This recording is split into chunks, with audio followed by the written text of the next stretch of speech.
पिछले 6 महीने से भारत सरकार की इस बात के लिए आलोचना हो रही थी कि भारतीय ग्रोथ को संभालने की सरकार की सारी कोशिशें बेकार हो रही हैं। जीडीपी ग्रोथ, जो कि देशों की तरक्की का पैमाना समझा जाता है, वो लगातार नीचे जा रहा है। शेयर मार्केट मंदी के नए नए रिकॉर्ड बना रहा है। जीएसटी कलेक्शन नीचे जा रहा है और अपने पुराने आंकड़ों को नहीं छू पा रहा है। डॉलर के मुकाबले भी रुपए की कीमत लगातार नीचे जा रही है, लेकिन सरकार कोई भी ऐसा कदम नहीं उठा रही कि जिससे अर्थव्यवस्था में सुधार महसूस हो। लेकिन कल आए अर्थव्यवस्था के आंकड़ों ने एक बार फिर से भारतीय इकोनॉमी को पूरी दुनिया का बादशाह साबित कर दिया है और इकोनॉमी की शेरों वाली दहाड़ सुनकर पूरी दुनिया के साथ साथ सरकार का पूरा आलोचक वर्ग भी बिल्कुल शांत हो गया है।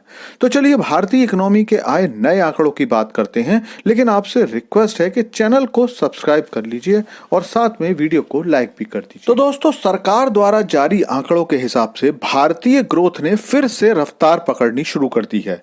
तीसरी तिमाही यानी कि अक्टूबर से दिसंबर के दौरान भारत की ग्रोथ एक बार फिर से बढ़कर 6.2% तक पहुंच गई।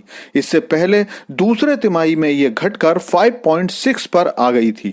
उस समय पूरी दुनिया ने मान लिया था कि एक बार फिर भारतीय इकोनॉमी 2012-13 की स्थिति में पहुंचेगी और विश्व अर्थव्यवस्था में हो रहे दो युद्धों से भारत की ग्रोथ रुक जाएगी। और फिर शुरू हुआ बुरी खबरों का दौर, जैसे भारतीय रुपया डॉलर के मुकाबले नीचे जाने लगा और उसे रोकने के सरकार के हर प्रयास फेल होने लगे। हालांकि इस दौरान विश्व की सभी मुद्राएं अपने निचले स्तरों पर जा रही थीं, लेकिन भारत से लोगों का भरोसा कम होता जा रहा था। लेकिन कई महीनों के बाद एक बार फिर से सरकार कुछ पॉजिटिव होता हुआ नजर दिख रही है और फिर शुरू हुआ बुरी खबरों का दौर। भारतीय रुपया डॉलर के मुकाबले नीचे जाने लगा और उसे रोकने के सरकार के हर प्रयास फेल होने लगे। हालांकि इस दौरान विश्व की सभी मुद्राएं अपने निचले स्तरों पर जा रही थीं, लेकिन भारत से लोगों का भरोसा कम होता जा रहा था। लेकिन कई महीनों के बाद एक बार फिर से सरकार कुछ पॉजिटिव नजर आ रही है और अब सरकार ने अपने लास्ट तिमाही के प्रोजेक्शन को 6.4% कर दिया है, जो पूरी दुनिया में सबसे ज्यादा होने वाला है। हालांकि अमेरिका में डोनाल्ड ट्रंप के आने के बाद अनिश्चित माहौल है और सभी जगह मुद्राएं डॉलर के मुकाबले कमजोर हो रही हैं। लेकिन एक और अच्छी खबर भारत को तब मिली जब सरकार का जीएसटी कलेक्शन 9% की वृद्धि के साथ 1.9 लाख करोड़ के पास पहुंच गया।